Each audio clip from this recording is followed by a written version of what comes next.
will Kahane become the prime minister? You don't really believe you're going to be prime minister, Rabbi Kahane? I hope that I'll be the prime minister to save the Jews from the Arabs and from themselves. A quiet man, a special man was he.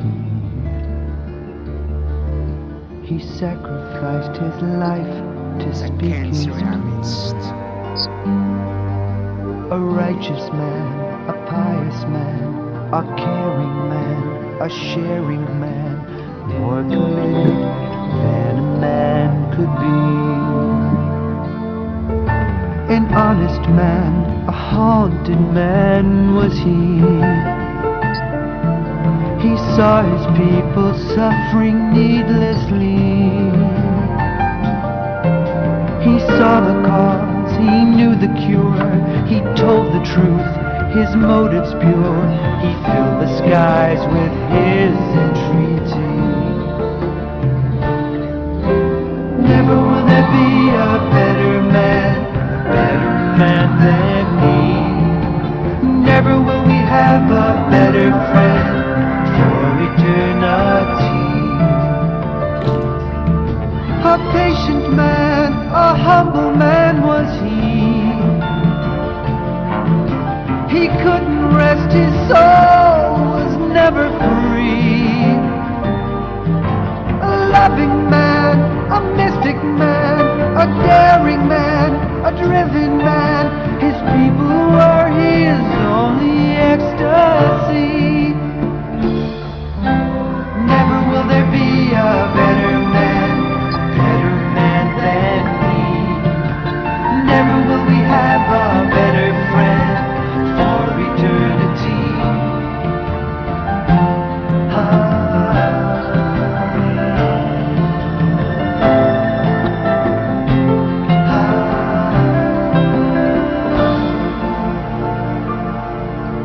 Truth and honesty were the key.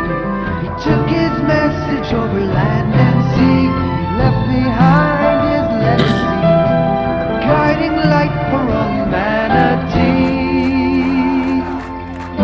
A gentleman, a giant man was he. His mission gave him strength and energy. He feared no one, faced anyone. He shared his thoughts with everyone. The only thing he feared was apathy. A tortured man, a tireless man was he. He could not rest though he was so weary. He met his fate one dark day. A man of hate took him away.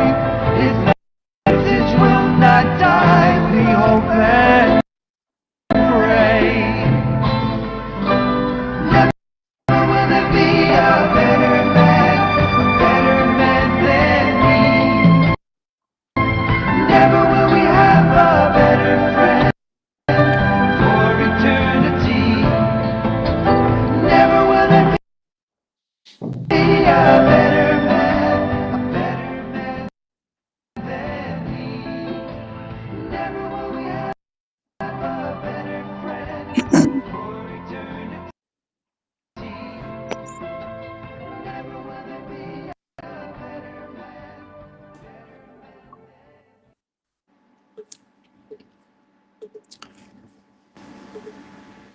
Thank you, everyone, for for joining us. I'm going to ask everyone who's joining us for the 35th memorial for Rabbi Meir Kahane, if you could please share this link on whatever social media platforms you're using.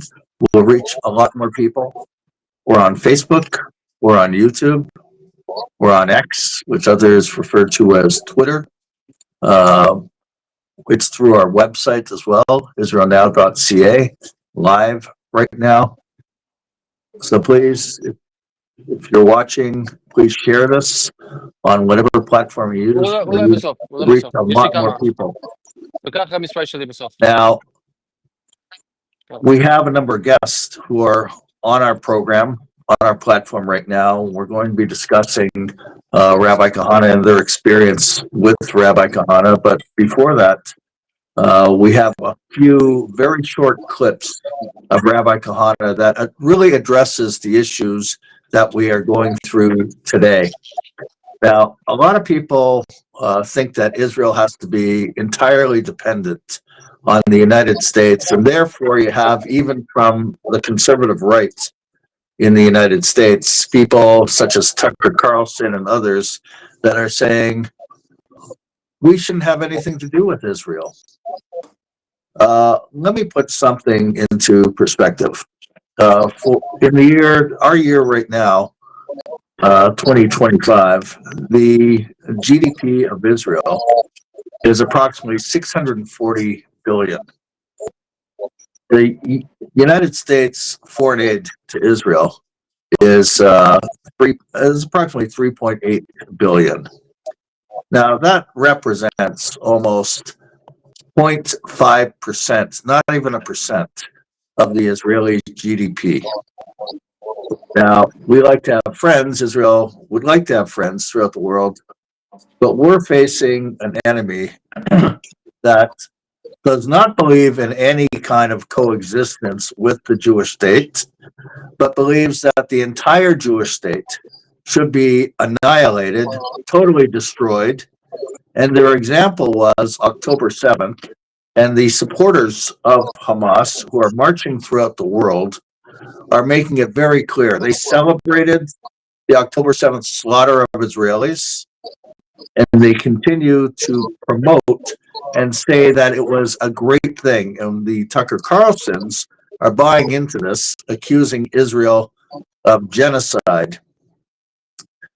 The war has gone on for 2 years, and maybe to a lot of people it's too long. The United States' involvement in war in Afghanistan was 20 years. I don't see anyone complaining about the United States and calling what the United States did in Afghanistan for 20 years genocide, or any of the activities that the United States carried out in Iraq genocide. Watch these few clips of Rabbi Kahane. He answers it succinctly, and if he was alive today, there's absolutely no question about it that he would be running the state of Israel. Let's go with clip 1, then clip 2, and clip 3, and then we'll bring our guests on.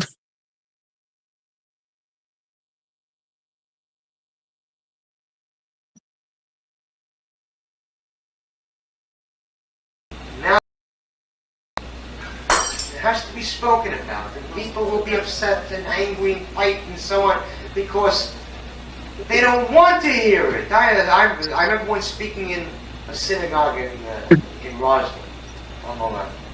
What is synagogue?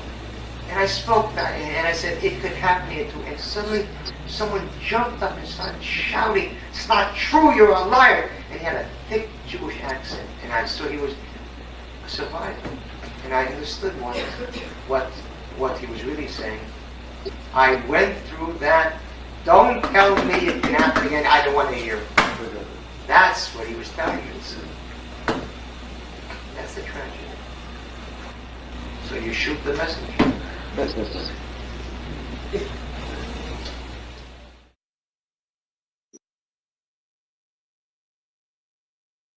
That's clip 1. We'll have clip 2.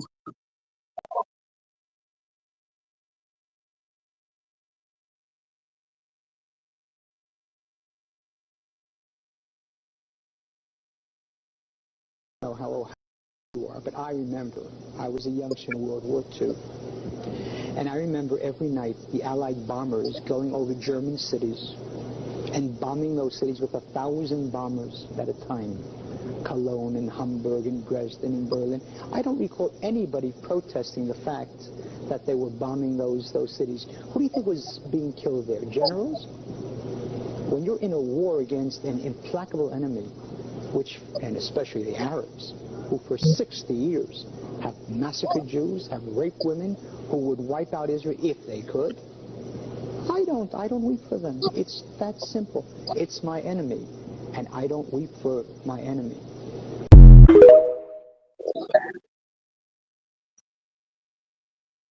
and clip 3.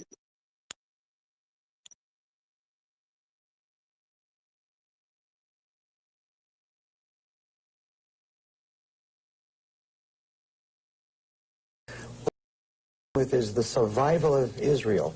If the American Jews like it, fine, and if not, too bad. And if the world likes it, fine, and if not, too bad. The world has a tendency to love Jews after every Holocaust. Well, I'd rather have a Jewish state that is hated by the world than a Holocaust that's loved by it. Rabbi Kahane, you speak as if you were a man of hate. Are you a man of hate? It's incredible. I can't believe that people don't realize that when the Bible says that there's a time to love and a time to hate, there is a time to love and a time to hate.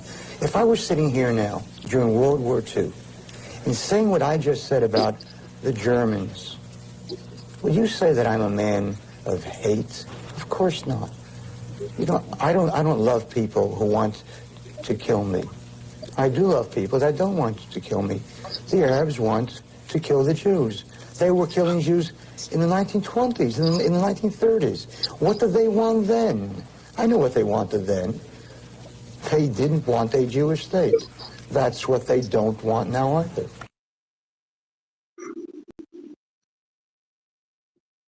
Those are very important segments from interviews Rabbi Kahane had and from speeches that Rabbi Kahane gave. And they're so pertinent, relevant to today. What was the essential message of Rabbi Kahane? We want a Jewish state in the land of Israel. Full stop. And we'll fight for a Jewish state.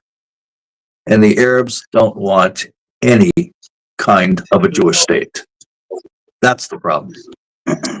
We have guests, and each guest is going to explain their involvement with Rabbi Kahane, what they remember, for approximately 4 minutes.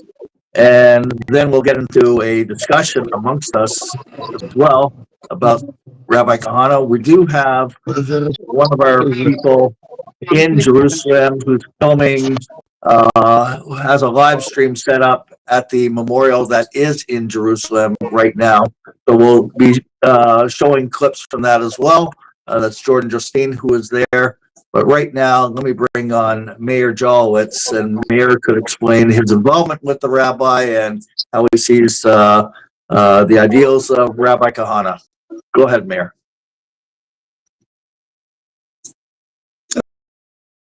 A pleasure to be with you, activists, former activists as well.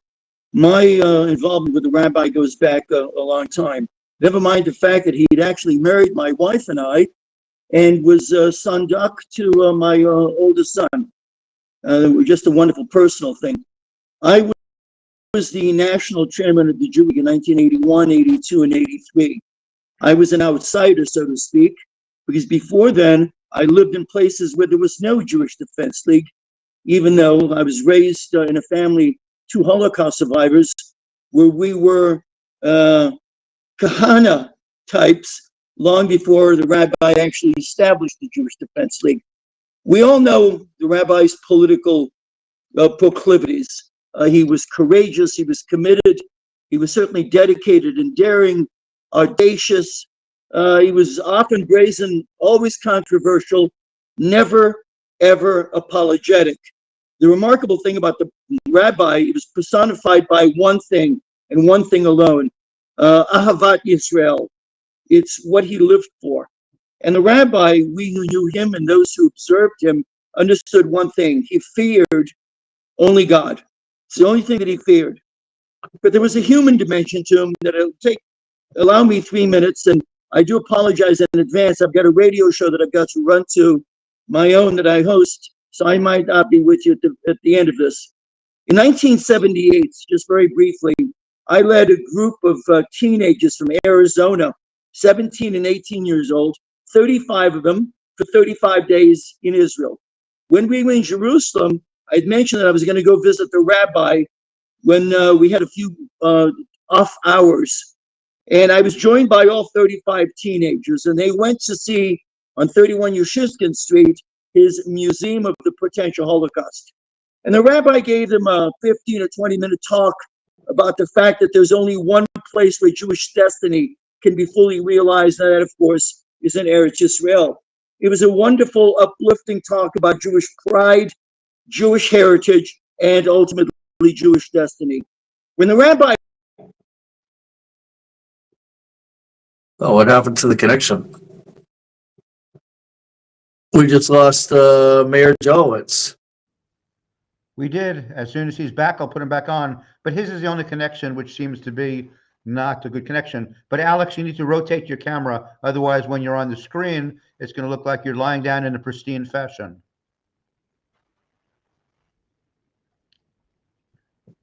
Now it's upside down. Oh, we're getting there. Okay. There he is. There you go. That's fine. Okay, so Alex, you want to take a minute and talk about yourself?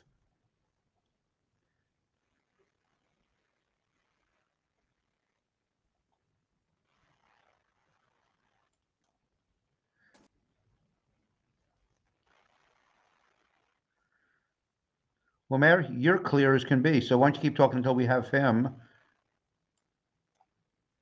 Okay. I think Mayor just came back on. And so is, let's see. Well, Well, Baruch Marzel is on. I see that. he is. You want him to say a couple of words while Alex gets situated? Yes, yes. Okay. Take it away. Baruch Marzel, please, you're on live right now. So if you could explain your involvement with the rabbi and what you see the issues today pertinent to the rabbi. I'm coming now from Har HaMenuchot, from the cemetery that our Rabbi God will avenge his blood, Rabbi Meir Kahane, Zecher Tzadik V'Kadosh Livracha, God will avenge his blood. Was buried. People came 35 years after Rabbi Kahane was murdered in New York. More and more Jews in Eretz Israel believe that Rabbi Kahane was right. More and more Jews are coming to the cemetery, and there are memorials all over for Rabbi Kahane. I had the privilege to be with Rabbi Kahane from the time he came to Eretz Israel in 73, and I was his spokesman and afterwards his secretary in the Knesset. A lot of the things that Rabbi Kahane said seemed like he's exaggerating. What Rabbi Kahane said during elections, or Kahane or Arafat, that was one of his messages. And I told him, Rabbi Kahane, Likud doesn't want, even the labor doesn't want Arafat. So Rabbi Kahane says, not only labor will want Arafat, even Likud will support agreement with Arafat, and everything he said happened. And what happened in Simchat Torah, the massacre 2 years ago, Rabbi Kahane spoke about it every speech. He spoke about the massacre in 1929. The Jews were brutally massacred. The women were raped. They were chopped to pieces, put in an... And he told the story about the doctor in Hebron that took care of the Arab. Was a very nice doctor that took freely in the Hadassah clinic in Hebron. The first Hadassah hospital in Eretz Israel was in Hebron, and he gave free medical treatment to the Arabs. And when they started the massacre, you would think that this doctor, they wouldn't do to him anything, but he sealed his house like all the Jews after 16 yeshiva boys, Slobodka yeshiva, murdered. And Arabs passed from place to place and tried to barge into the houses. His house was sealed good, didn't succeed to barge in. but they knew who Ben Zion Gershon is, and they sent the woman to say she had to have a baby, and he wanted to open the door to her. His wife says, "Don't open, it's them."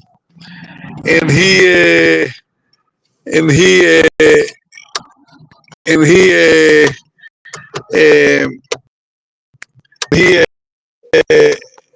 he couldn't say. He opened the door and he barged in, raped his wife, cut her down to pieces. Afterwards, raped his daughter and brutally killed her brutally. The only survivor from this house that died from wounds 5 years later, the younger daughter, she passed away from when they raped her and stabbed her. She was covered with blood, so they didn't see that she's alive.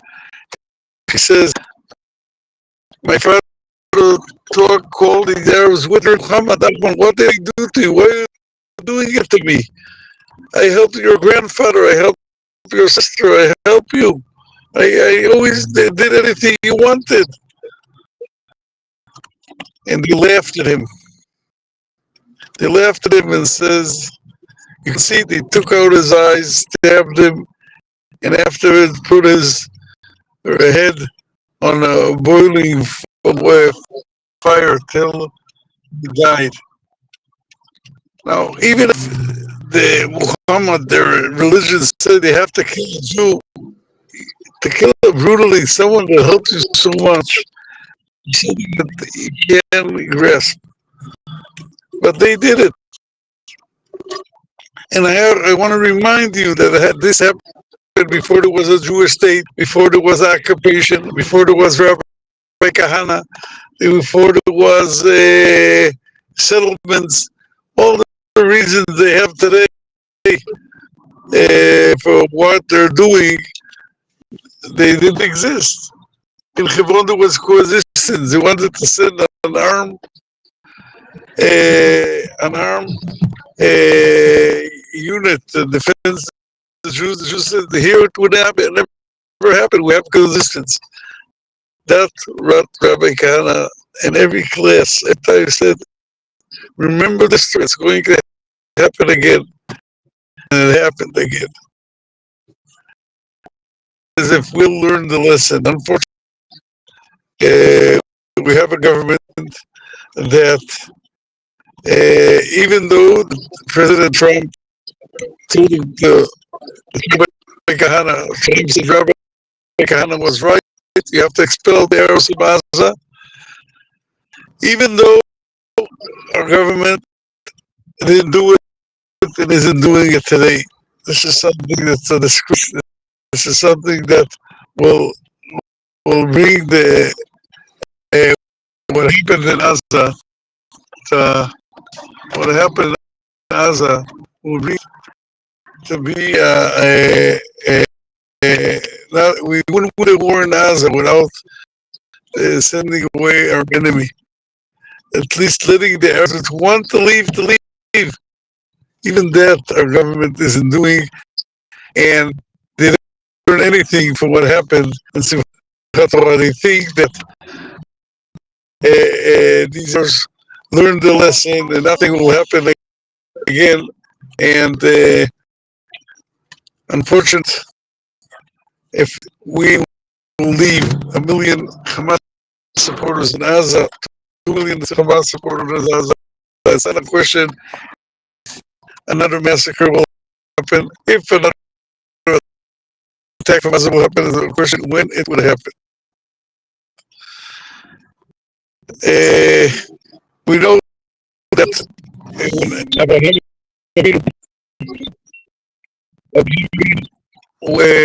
when went,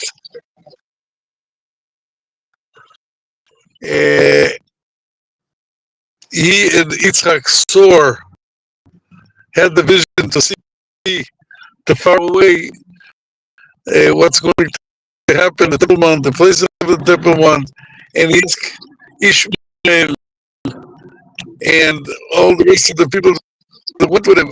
Do you see it? They said, no, we don't see anything. So he told them, please stay here. But you're similar to the dying white. They didn't have the vision to see. There's a lot of people today in our Am Yisrael, they don't have the vision to see far away. Rabbi kind of saw what happened in New York this week. He spoke about it 50 years ago. He spoke about it 40 years ago. He spoke about it 35 years ago. The day he was killed at the place he was murdered by the Muslims, Rabbi Kahane said, that's what's going to happen in America. That's what's going to happen in Europe. That's what's going to happen. And the Jews in America and the first didn't want to open their eyes. And I'm afraid that even after Mindani became the mayor of New York, they'll run away from New York, but not to Eretz Yisrael. They'll run away to Florida till something similar will happen in Florida. I'm urging all of you, that's what Rabbi Kahane would say today, leave the exile. We're in time of the redemption of Am Yisrael. Am Yisrael is being redeemed. You want to be part of it. Come to it. We have a lot of miracles. What's happening? How our army is winning in a lot of wars. Our economy is booming. Even though we're in a war of 2 years, things are happening in Eretz Yisrael. Everything is from God. Is because of God wants to save Am Yisrael and bring us redemption. And we have to be part of it. Each one of us to be part of it. It will be embarrassing to hear in Toronto or in New York that on television that Mashiach came to Eretz Yisrael. So I'm calling you all to come to Eretz Yisrael to do what Rabbi Kahane did 55 years ago. Came to Eretz Yisrael. We have a lot. Thank you, Barak. Thank you very much. Let's bring Meir Jalowitz to finish what he was trying to say, and his connection got messed up. Go ahead, Meir. Well, Meir. Hi, Bar. I spoke for 5 minutes. I thought I spoke somewhat eloquently, but I guess I have no idea what you heard because I continued to speak, not knowing that I wasn't on. So Okay, it just gets disconnected. Okay, so I have no idea. I don't want to repeat myself if in fact you heard it, but if you didn't hear it, I will We heard restate about what a you minute. said. We heard about a I'm minute sorry? from you. About 1 minute we heard from you. Okay. All right, so let me just pick it up. I talked So about the fact that Rabbi Kahane, where it stopped is when you brought the 35 students to meet the rabbi at Usiskin, and then it stopped. Okay, thank you. The reason I started to tell that story, and I'll tell it again now so it can be heard, was to offer a human dimension, a human side of the rabbi that many people, and I'm not speaking about present company, didn't understand about the man. He was driven by Ahavat Yisrael. It personified everything that he was. I mentioned that the only thing that he ever feared was God. And he understood that there was a mission that needed to be undertaken. The story that I told was that I brought 35 students, 17 and 18 years old, who were visiting Israel for 35 days. We went to the Museum of the Potential Holocaust on Yushishkin Street, 31 Yushishkin Street. And what was remarkable was that the rabbi spoke to them for 20 minutes, quite wonderfully, an eloquent presentation to young people, talking about the fact that Jewish destiny, as was true of Jewish heritage, and Jewish future was in Israel only, to live there as proud Jews. And when he finished his talk, obviously referencing the walls around him, which showed the horrors of anti-Semitism in America, he invited the students, any of them who wanted to come and talk to him. And there was one student, 17 and a half years old. I remember the name, Mike Berman, who later became a doctor, who went and grabbed grabbed Rabbi Kahane and they sat in a corner while the other students were looking at the displays at the museum. And they started to talk about Jewish destiny and Aliyah and all that, all the thing that the rabbi was absolutely wonderful in doing. 5 minutes into this discussion, I went and I tapped my student on his shoulder and I said, okay, enough. You've taken 5 minutes of the rabbi's time. And the rabbi sort of shooed me away and said, it's okay. It's okay. I came back 5 minutes later and again 5 minutes after that. And each time the rabbi said, it's okay, Meir. We're having a good discussion. When it was all over, almost 25 minutes later, I went up. The rabbi and this young man had established a relationship. And all of a sudden, the rabbi turns to me and he said to me, listen, last week he said that last week he'd spoken to a group of 600 students also visiting Israel, Americans, Anglos. And he was talking about the concept of Jewish destiny. And his comment to me, I've never forgotten.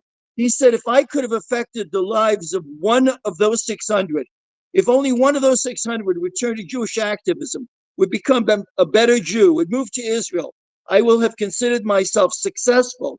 And he said, what's the difference now that I sit with one person and speak to him for 25 minutes, if in fact I can also affect, if he will become a Jewish activist, if he will serve or Klal Yisrael.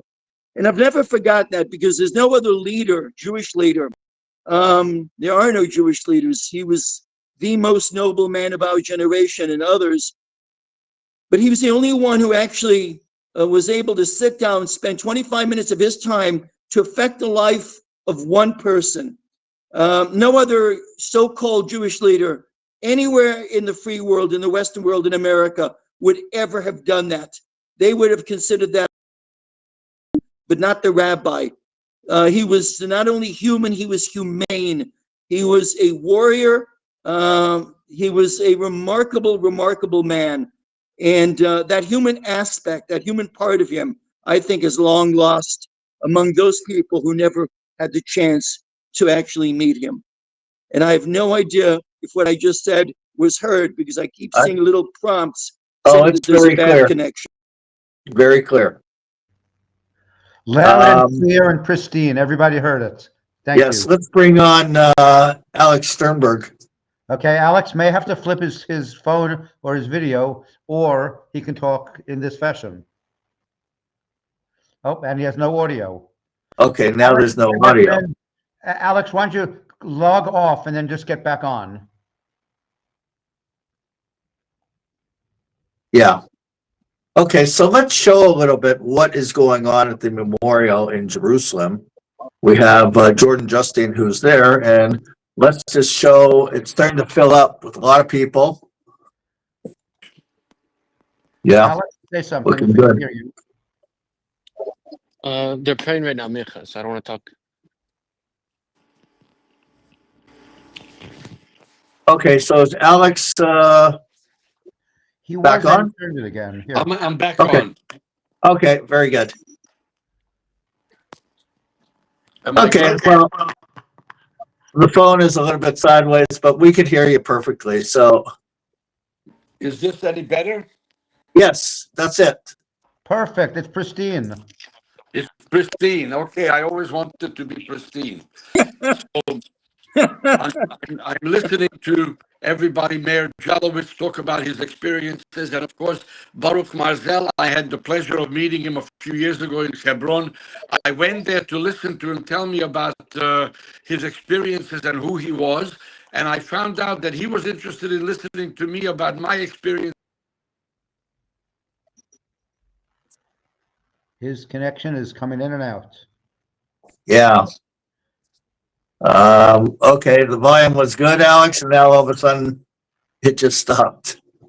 Yeah, but it's on his end. Of course, everyone else is working.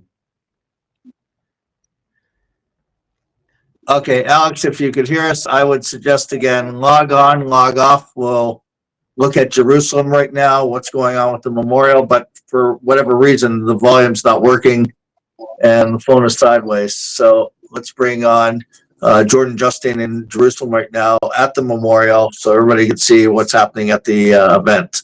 Okay, let's bring back on Jordan. And here we go. So what you can see is they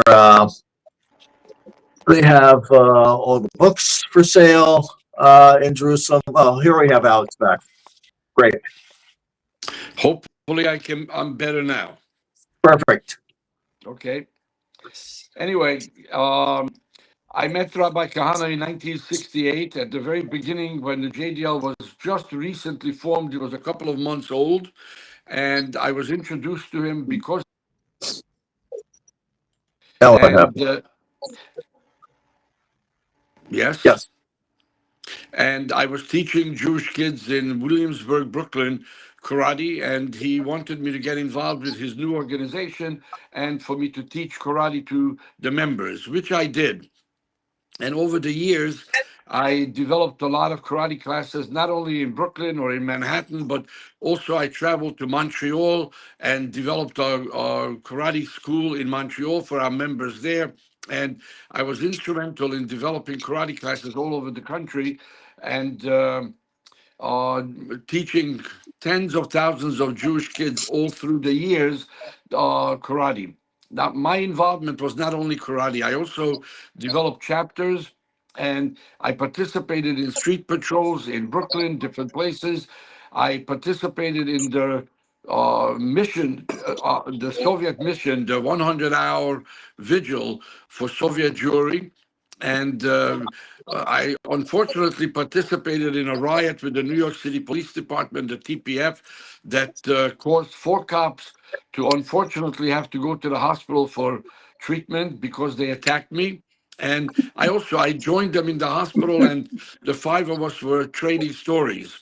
Anyway, I remember Meir as a person who had a tremendously good sense of humor. He was a real mensch, and he could joke, and there were the human side of him is what I remember more.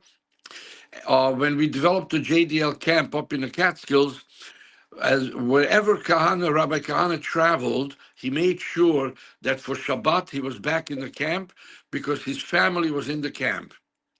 And Shabbos afternoon after lunch, he would sit down with his son Baruch, and they would open up Gemara, and they would sit and they would learn together for a number of hours Gemara. And I was very lucky and very happy to be able to participate in the shiurim and listen in and learn with them and so on. So for me, Rabbi Kahane was a very human being, and I learned a tremendous amount of Zionism from him about the Irgun and about different groups. And what I can say is that in the years past, I have been writing articles for various platforms, but Rabbi Kahane's Rabbi Kahane's ideology is still scares to death many of the Jewish leadership. There are platforms that told me that they will not publish anything I have to say about Rabbi Kahane if it's a positive statement. If I want to denigrate him, if I want to blast him, if I want to say he was wrong, they'll be ready to give me platform as much as I want. But if I say that what he did was right, and what he said was right, and what he said came true, unfortunately today, they're not going to be publishing that. So only the Times of Israel allows me to publish my articles. But I have a book coming called The Toughest Jew in Brooklyn, where I talk about a lot of the JDL activities that I participated in. And part of the reason for me to write this book is to be able to explain to a younger generation what we did, what had been done, and perhaps if they so desire, what can be done in the future as far as being activists for Jewish rights and for Jewish causes. Uh, Certainly, what Rabbi Kahane said 40 and 50 years ago, unfortunately, came true. You You know, and want to pull out the flag? You want to pull out the flag on live stream? what is that? No, that's just background noise. Go ahead. Okay, so I was very proud to know him. I was very proud to work with him. I drove him to the airport in 1971 when he was on his way to make Aliyah in Israel. And over the years, I visited him in Israel a number of times, and we had a relationship, even though he had been in Israel and he got involved with political situation in Israel, but we had a relationship that was based on not only mutual respect, but I loved Rabbi Kahane, and I was extremely happy that I was able to meet him and learn from him and study from him. Alex, let me ask you a question. Then I'm going to ask Mayor Jolowitz a question. So the question is, how do you see Jewish security today when you see Hamas gangs and we see a certain response in the Jewish community, but we're from the Jewish Defense League, and we know what we have done and what you have done, what you have been involved with. How do you see the situation? Pros, cons, criticisms. Go ahead. Well, number one, the situation is very, very different today than it was in 1968, 69, 70.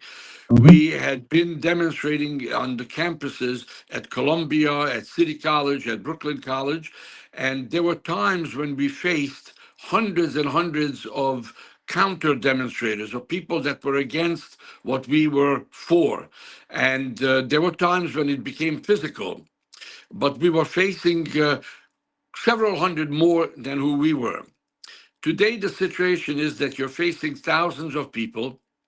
I think that many of them may be armed. And you also don't have any sympathy from the police department and the leadership in New York City and state. And it's a very, very different situation.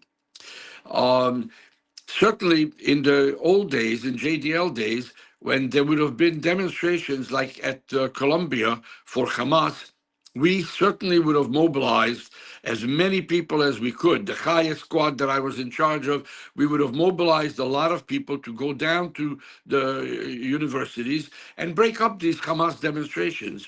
However, I have to realize also and recognize that today there were thousands of people demonstrating, and we would have possibly been overwhelmed, although we would have done it, and we would have gone, and we would have battled. There was only one place that I heard in California where a group of Jewish students went and began to disperse and beat up the pro-Hamas demonstrators and attacked them with baseball bats and so on. And I never found out who these people were. I just wanted to shake their hands because what they did was showing everybody that Jews also can fight. And Jews also can stand up. And Jews also have a political agenda. We want to make sure that people understand we are not for those that are advocating for the annihilation of Jews in Israel or Jews outside of Israel. So I certainly would think that if we had the organization today, we would be doing as much as we could, and we would stand up for our principles. You got to remember one thing. What made Rabbi Kahane very unique, among the many things, not only his knowledge and his passion for Zionism and Jewish survival, but he was willing to take the brunt. He led the fight. And most of the Jewish leadership, even if they agree, they don't have the courage to lead the fight. Rabbi Kahane had put a target on his back, which ultimately ended in his assassination, because he had the courage to be there and be in the thick of it and be there leading. He wasn't leading from the office, he was leading from the demonstrations, and he was in the front line all the time.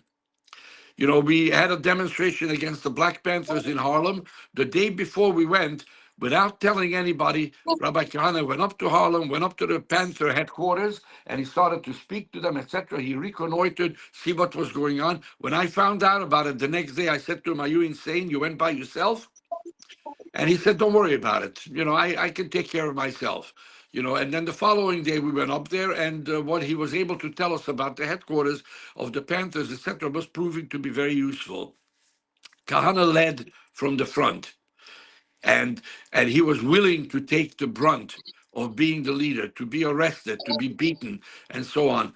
You don't have that kind of leadership today.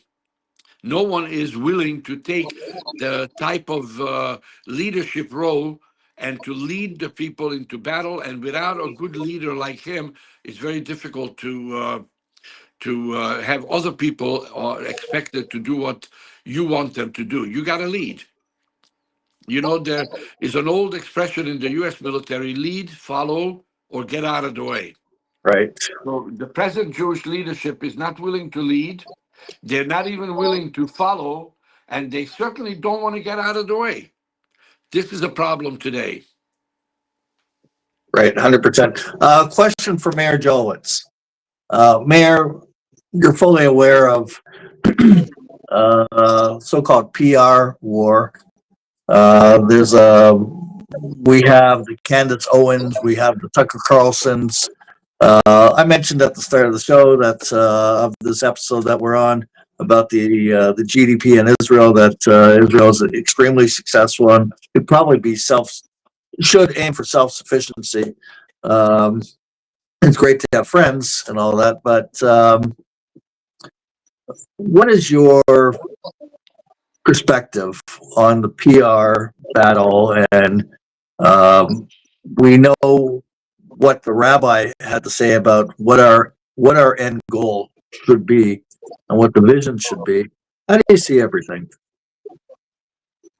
Yeah. Well, it's been quite a number of years since Israel actually cut itself off from American economic aid. A lot of people don't realize it. The $3.8 billion that you spoke about is in the form of military aid only. And when one says aid, one should absolutely stipulate to remind the listener that that money must be, by law, spent in the United States. So in essence, the United States is giving Israel $3.8 billion that Israel needs to spend in the United States for military arms. The mistake that was made by several Israeli prime ministers and endorsed actually by Israel's IDF is a terrible mistake that we learned not only on October 7th, but in the months following, when all of a sudden we became beholden to the Biden administration and Blinken, who decided to embargo, was the fact that the United States convinced Israel, and Israel willingly went along, with the fact that the United States would always provide Israel with its military needs, that there was no need for Israel to manufacture its own arsenal of weapons, small and large. It's a mistake that needs to be rectified. It can't be rectified in a month or a year. It needs to be undertaken right now.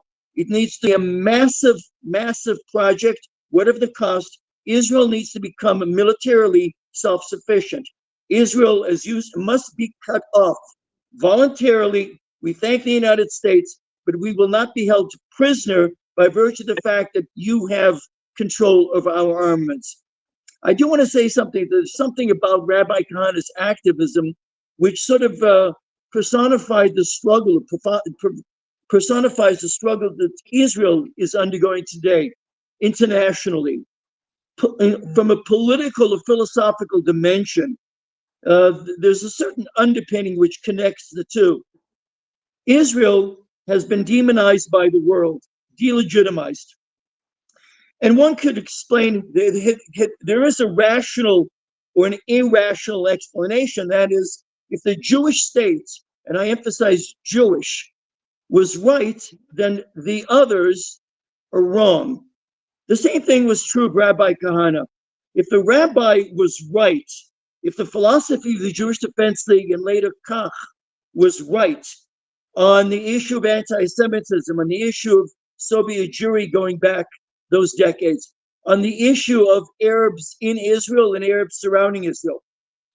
If the rabbi was right, it meant that they, the establishment, which was so opposed to him, was necessarily wrong. And therefore, whatever he preached, they needed to somehow debunk. They needed to oppose, because in essence, it was an indictment of who they were and what they didn't do. One example of it, the only time that the rabbi had an op-ed that actually appeared in the New York Times was in July of 1982. He wrote a wonderful, limited, I think, to 800 words, That's what their requirement was. A wonderful op-ed, which was no guilt for Israel. It was at a time of the war in Lebanon and such, and he basically said the Jews need to stop being apologetic, a message that we all heard from him many, many times. And it was a wonderful piece in which he basically told Israel to stand firm, stand tall, not apologize for it having to defend its right to exist by any measure necessary. As an example, I took that piece that appeared in the New York Times with his byline, and I tried to give it to one or two Anglo-Jewish publications in America and asked them if they would publish it, because after all, the New York Times published it. And they rejected it out of hand the moment that they saw the rabbi's byline by Rabbi Meir Kahane, and they said no. And all of a sudden it dawned on me that what they were rejecting wasn't the message that he was purveying, but rather the fact that he was the one who wrote it. I resubmitted the request that I had, and I expanded the number of people that I sent it to, once again representing the Anglo-Jewish publications in America at the time. And I sent it to them, this time without the rabbi's byline. It was simply no guilt for Israel, and it was a byline anonymous. And remarkably, every one of them decided to run it because it was such a wonderful piece. The lesson here, of course, is that the objection wasn't to the message that the rabbi delivered, because it was wonderful, it was brilliant, it was pro-Israel, it was pro-Jewish, it was pro-survival. The message that was learned from this was that they were against the rabbi as a personality, because he represented. And what he represented, to come back to what I began with, was everything that they weren't. And to this day, in many, many circles, his name is vilified. In fact, they try to disqualify Itamar Ben-Gvir in the Knesset because they associate him. They go, he's a Kahanist. All of a sudden, they've developed this term, this Kahanaism. And they use that the same way that in America, we have people trying to vilify a conservative point of view by referring to it as Nazi-like. One last comment about the rabbi. He was often referred to by the left, by the media, as a fascist because of the JDL principles and precepts. If ever in our lifetime, a generation before, and I will say a generation after, if anything personified Rabbi Kahane, he was the quintessential anti-fascist. He was the anti-fascist. And yet they control the media, they control the sound waves, they control everything. And therefore, they will continue to try to demonize the person who I have described many times as the most noble Jew of our generation and many, many others. I have another question for you, Mayor. With regards to anti-Semites, Tucker Carlson and Candace Owens, they're trying to promote another type of an old anti-Semitism to accuse Israel of persecuting Christians. The rabbi, a number of years ago, tried to initiate a campaign, initiated it for a very short, brief moment, but then, nothing really didn't follow up a lot with it. And I thought it was very relevant for today that he wanted to organize a group or a subgroup called Christians for Moses. So we have the accusations from Tucker Carlson and Candace Owens that Israel is persecuting Christians, and they're receiving funding from Qatar.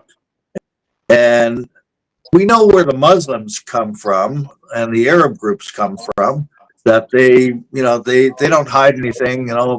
Obviously we don't get along with the Muslims. They want Israel totally wiped out. But then, so their campaign is targeting Christians to say, wait a second, you guys shouldn't support Israel. And they finance the Tucker Carlsons and the Candace Owens to spread falsehoods and lies and all that. But I personally, I think that an honest, real thinking Christian if they want to be honest, they should want to convert and become Jewish, because who they follow, their Jesus, he was Jewish, he was a rabbi, he kept the Torah, and that's really what they should want to do, and their belief and support for Israel should be ironclad if they followed what the rabbi would say, Christians for Moses. Meir, what do you have to say about that?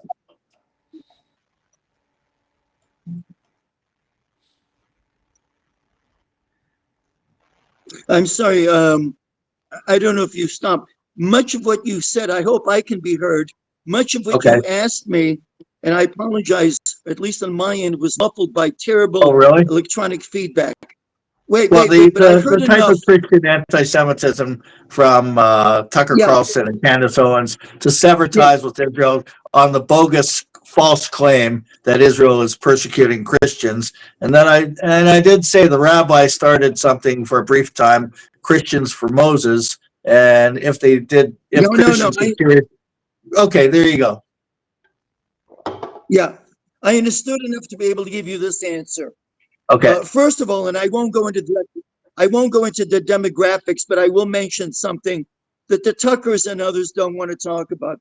And I want to spend more time talking about the rabbi than Tucker. But as Yep. far as Bethlehem is a perfect example. In Mhm. 1950, in 1951, the population of Bethlehem, and if you ask the average Jew who was born in Bethlehem, they will tell you Jesus. But the answer that I was looking for was Yep. King David. King Right. David was born in Bethlehem. But nonetheless, 1950, 1951, the population figures showed that Bethlehem was inhabited by 82% of its population, 82% were Christians. They were Christians. Israel gave control as part of the arrangement with the PA, the Palestinian Authority, gave control of Bethlehem to the Palestinian Authority. That number today, the number of Christians who live in Bethlehem, is 11%. They've been persecuted, they've been harassed, they've been driven out. This is the Muslims driving out the Christians, and the Christian world needs to wake up to this reality. But let me get back to the rabbi. In 1979, it's a comment about the Christian support that the rabbi understood was there. The rabbi was a very religious person, obviously. Many people don't understand what a religious scholar he was. But he also understood better than others the Western mind, the Christian mind, the American mind. He came to Phoenix, Arizona in 1979. He would come by normally once a year. And it was arranged for him to speak the largest congregation of Christians in Arizona. And if I'm not mistaken, this goes back a number of years, I believe that the name of the institution was the Valley Cathedral. It was an enormous place, enormous sanctuary. And he told them that he wouldn't, as an Orthodox Jew, speak in the sanctuary, but if they made arrangements, he would speak in the assembly hall. They set up 5,000, real number, 5,000 seats. And Rabbi was introduced, this controversial rabbi living in Israel, fighting for Jewish rights, who should be supported by the Christian world by virtue of the fact that the Bible demands it. And the rabbi gets up. I'm sitting there in the front row with some of the people who had invited him. And the rabbi gets up, and there are 5,000 people there, and they all have a Bible in hand. And every time that he would cite something in Bible and scripture, they would open their Bible, they would quickly go to it, and they would underline. These were passionate Christians. And he began his speech by saying the following. I'll never forget it. He began his speech by saying, I'm not here to ask you to support the state of Israel. And many people were baffled. He said, I'm here to demand that you support the state of Israel, not because I want you to, because our God wants you to, because God wants you to. And he cited, of course, the passage which we're all familiar with. He who blesses the Jews will be blessed, and he who curses the Jews will be cursed. And they are looking, of course, in the Genesis, and they're underlining the Genesis in there. And he says, so I'm here to tell you that you will, because you're concerned with your own place in the world and in the world to come, you will support the state of Israel. And 5,000 people stood up, Christians all, except for me, and gave him a standing ovation. That was the man that he was. Remarkable, truly remarkable. Yes, Um, that's incredible. I'd like to interject something as well, if Go I may. ahead. Sure. I am not certain that it is in our interest to have people convert to Judaism. That has never been a traditional aspect. Judaism does not proselytize. We don't Right. convert. We make it difficult for people. They really, really have to be very, very interested. However, there is an organization, and there's more than one. There's an organization called CUFI, CUFI, Yep. Christians United for Israel. And I have met Reverend Hagee, who is the head of Coffee. I've met him in Washington at APEC meetings years ago Mhm. when I was more involved with APEC.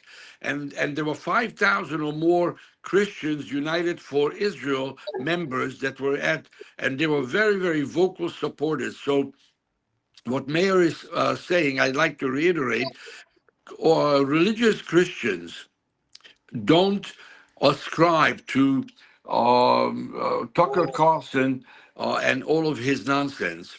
The fact is that there are people that hate Jews, and they will try to cancel the Jewish message by saying that Jews are doing this or that against Christians. It isn't true, but Israel, we have to admit that Israel, for reasons of their own, they are not really getting the message out adequately, and they're allowing at times an anti-Israel message to linger in the air and to stay in the air without refuting it. And this is a problem. This is why, you know, I think it was, I don't remember who it was that said that a lie is all the way around the world while the truth is still trying to get their sneakers on. It was I Mark think Twain. Mark Twain. I believe it was Mark Twain that said that. So Israel obviously needs to get PR out. And if I go back to the days of the JDL activism in the United States, there are lots of things that can be done against PR companies or against public relations things that are anti-Israel, that bring attention to the pro-Israel message, and you can get free publicity by taking over an embassy or taking over an office and having a sit-in and doing demonstrations that are mild and pretty close to very, very borderline illegal, very, very mildly illegal, nothing crazy, you know. And but you can get a lot of publicity from Right. doing activism that gets the press out, like we did for the Soviet Jewish issue, that gets the press out and causes headlines to be able to counter the headlines that the billions of dollars spent by Iran and Qatar to really demonize Israel. I'm going to make a It's quick comment on that. Being in South Texas, I go to John Hagee's church for the Night to Honor Israel, where he raises $20 million, and we sit in the front row, those who are members of AIPAC or any other Jewish organization. And 2 years ago, John Hagee had Mark Levin as his guest speaker. So, and exactly what you're saying, I think the goal is to be proactive. And as opposed to other states, in Texas, when they tried to have a pro-Hamas rally in Texas, in Austin, this is me and my friends and the governor and Ted Cruz, and we didn't stand for it. And the National Guard set up a wall between, that's my wife and I, and about another 10 armed Jews. They thought they were protecting us from the pro-Hamas. The pro-Hamas supporters were overweight women with earrings and green hair. That's who we were up against. It wasn't exactly much of a concern. Anyway, that's my 2 cents from the studio. Back to you guys. Thanks. excellent. Excellent. Excellent. Very good. Let's just briefly show a little bit more from the memorial in Jerusalem. We have a live feed there. Yeah, we have a live feed, but for some reason he's not. I have him linked in, but he may need to go and undo and redo just like we had to. For some reason his feed's not coming in. Well, I don't know if you can hear us, so we'll continue the discussion then. Yeah, that's what happened. Okay, so Mayor Jolowitz, so the rabbi's message today, how do you see it in Israel today? You know, a lot of people are saying now, Kahane Sadek. What's your understanding of that? And a lot of ideals that leftists had prior to October 7th, those ideals have been completely shattered about coexistence, about a Palestine state. How do you see it, Meir, after October 7th, the mindset of Jews in Israel? I see it with a very, very troubled lens. Okay. Something is wrong. It's something which has been endemic to Jewish history. The truth seems not to matter. And it's a tragic comment to make, but it's reality.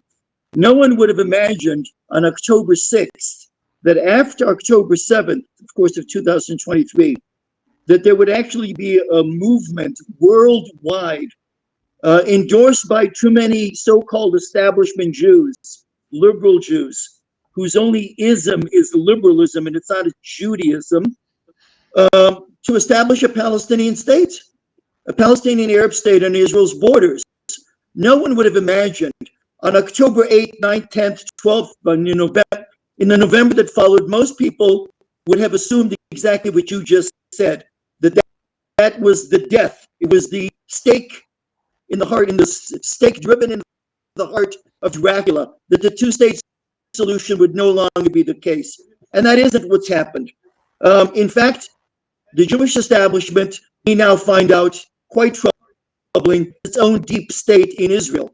No different than the deep state here in America. And they will do whatever they need to do in order to prevent this concept of Kahane was right for ever taking traction.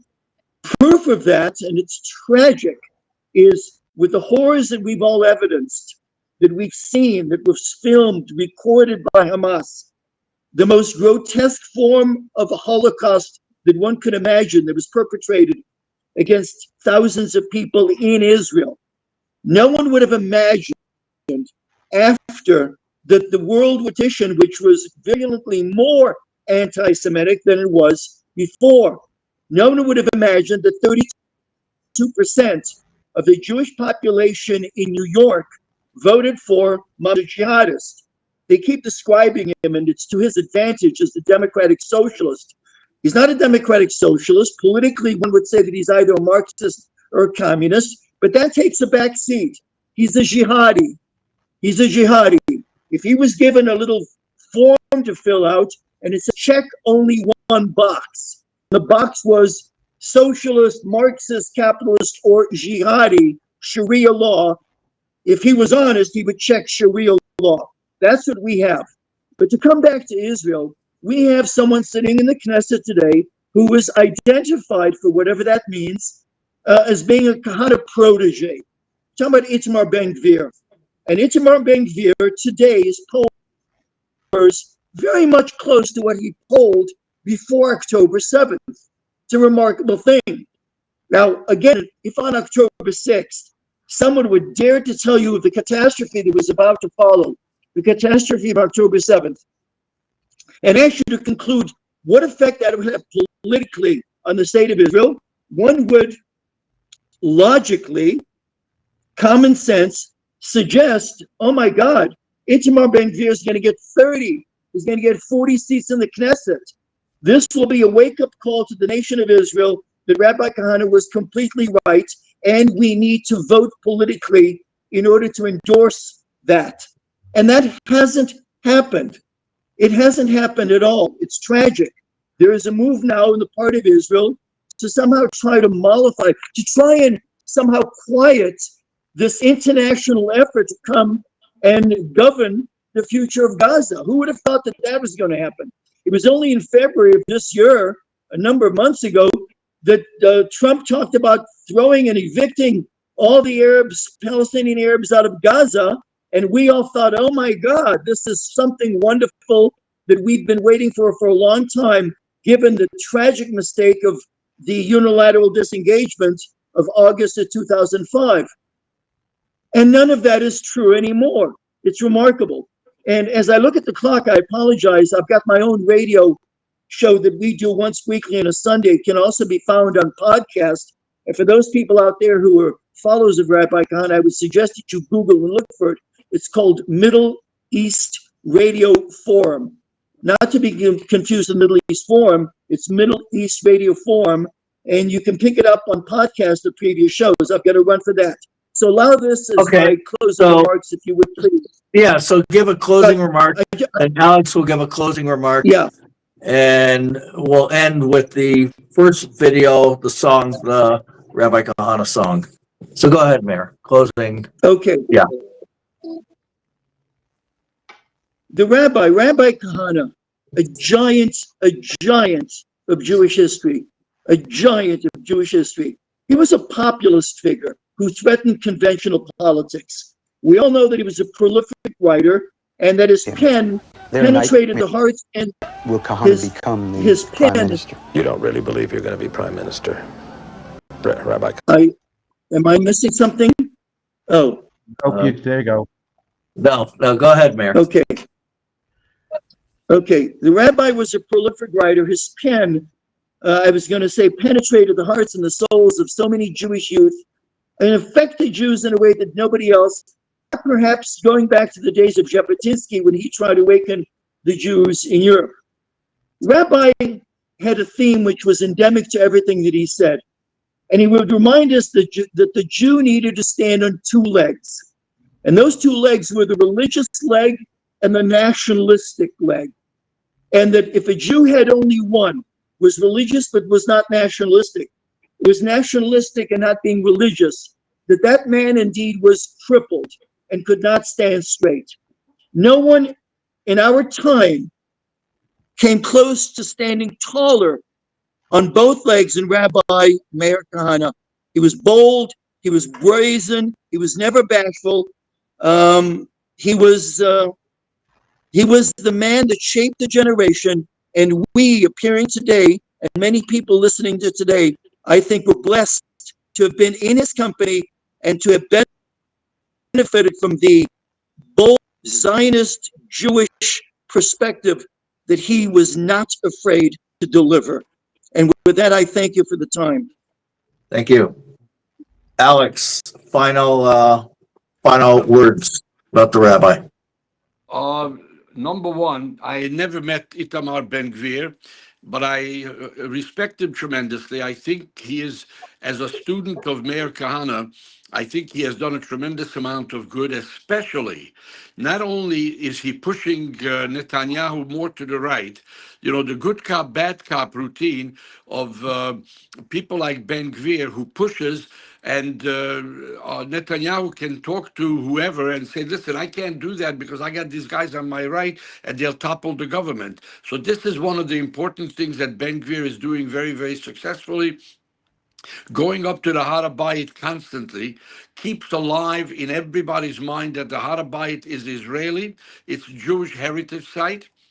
And by not going up there, we are relinquishing it to the Arab control, something that the Israeli government many years ago with Moshe Dayan was willing to do. But Ben-Gvir is keeping it alive, and they're making sure that the areas are becoming more Jewish. And this is all the message that of Meir Kahane that they're keeping alive. Now, when Rabbi Kahane spoke, no one could disagree with him because what he said was right. What he said was logical. What he said was correct. And whoever disagreed with him could say you're a fascist because they had no argument with which to refute what he was saying, because what he said was very logical. If you believe in the Torah, then you have to believe in what he's saying. So it was easier for many people then, and it's easier for people today to dismiss the message of Rabbi Meir Kahane and Kahaneism, which is growing by leaps and bounds, not only in Israel, but in America also. How many of us have heard in the last 2 years, where is the JDL now when you need him? Where is the JDL today? We wish that there was an organization like the JDL around now. We all have heard this, every one of us that has been involved with the Jewish Defense League and with Meir Kahane years ago. So if you agree with him, You have to do something. And it's easier and more cowardly to disagree with him, to try to knock down Kahaneism and try to ostracize the people that believe in his message. Because if you actually agree, then you have to do something, and you're not willing to do anything. Many of these leaders, no matter what, they're not willing to take a stand and to be out there and say that they agree with Kahane. So I believe that Rabbi Kahane's message is resonating more than ever before. There are more people that are learning about the message of Rabbi Kahane, and there are more people that are reading his works. And my book is about to come out, be published, Toughest Jew in Brooklyn. I hope that many people buy the book and see what we did years ago, and perhaps use it as a blueprint of what can be done in the future. Again, I consider it a tremendous zchus, a tremendous merit that I was able to work with him, and that I was able to befriend him, and that I was able to learn from him, and that he mentored me, and it changed my life tremendously, as I'm sure it did to everybody else that became a student of Rabbi Kahane. Thank you very much, Alex. Thank you very much. So I encourage everyone that's watching, if you could please share this, the video on whatever social media platform you're using. We'd appreciate that. We have to get the message out. Rabbi Kahane was right. Kahane Tzedek. And we'll end by showing the video with in honor of Rabbi the Kahane, this is coming soon to Judea shop near you in honor of Rabbi Kahane. Here's the concealed carry talit bag. Perfect. Perfect. Perfect. Okay, let's get that video on.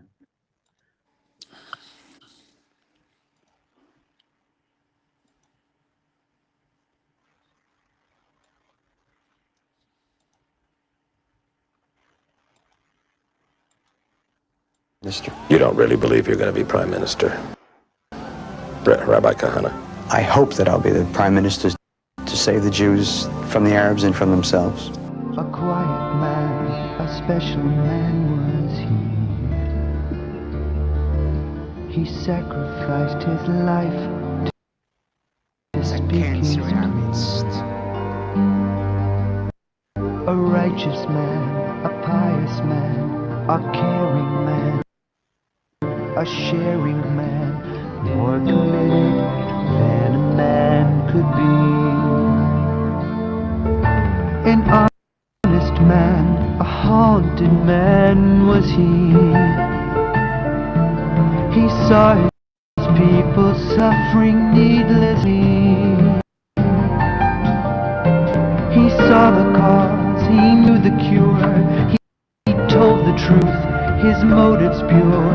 He filled the skies with his entreaty. Never will there be a better man than me. Never will we have a better friend for eternity. A patient man, a humble man was he. He couldn't rest, his soul was never free. A loving man, a mystic man, a daring man, a driven man. His people were his only ecstasy. Never will there be a better man than me. Never will we have a better friend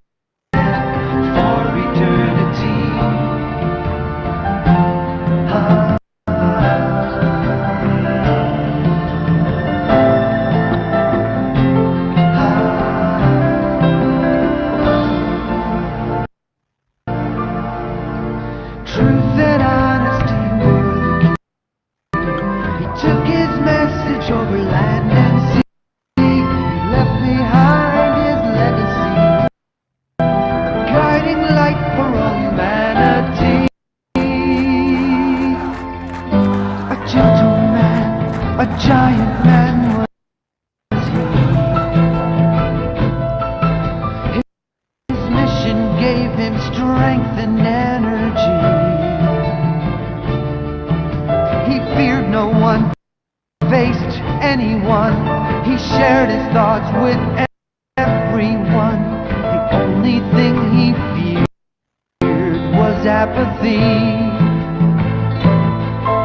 A tortured man, a tireless man was he. He could not rest though he was so weary. He met his fate one dark day. A man of hate took him away. His message will not die, we hope and pray.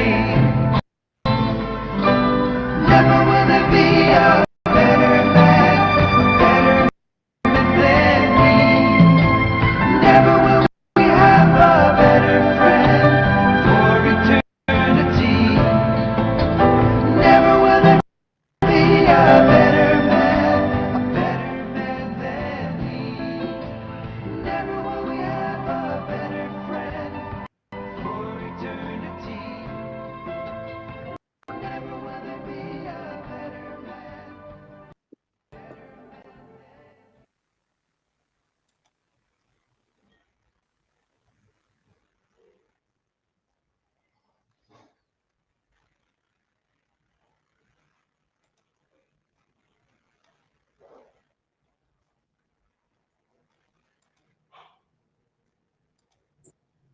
Okay, Mayor. Thank you very much, everyone, for watching, and please share this on whatever social media platform you're using. Thank you very much. And if anyone still, before we close out,